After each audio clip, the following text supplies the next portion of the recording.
Astuce pour arrêter de crier, numéro 9. Les lieux dans lesquels nous crions, les situations dans lesquelles nous crions, sont-elles récurrentes? Est-ce que vous êtes capable de mettre sur une liste les lieux et les dates et les heures auxquelles vous criez le plus souvent? S'il s'agit de lieux en particulier, vous allez peut-être avoir besoin d'enlever cet ancrage de stress par rapport au lieu. Je vous donne un exemple.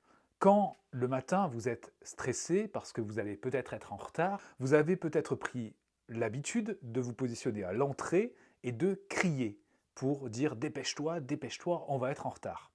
Ce lieu dans lequel vous êtes en train de crier va alimenter ce conditionnement.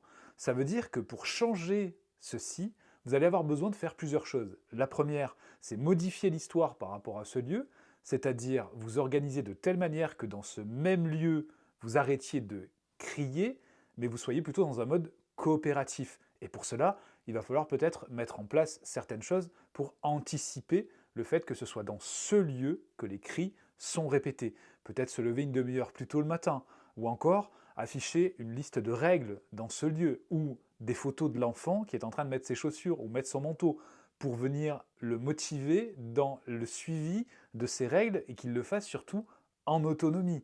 Donc ce lieu dans lequel vous criez, il est essentiel de changer l'association inconsciente que vous y avez faite entre le stress, les émotions et la localisation.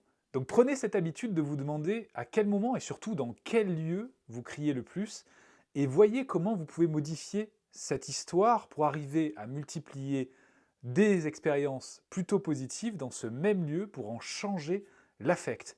D'ailleurs, on va aller plus loin, est-ce que ce n'était pas aussi dans le même lieu que vous, étant enfant, vous entendiez les cris de vos propres parents? Parce que cette association entre l'affect négatif et le lieu n'est peut-être pas forcément issue que de votre expérience de parent. Il se peut que ça soit issu de votre expérience d'enfant. Est-ce que cette astuce vous parle? Est-ce que vous avez des lieux en particulier où vous criez le plus souvent?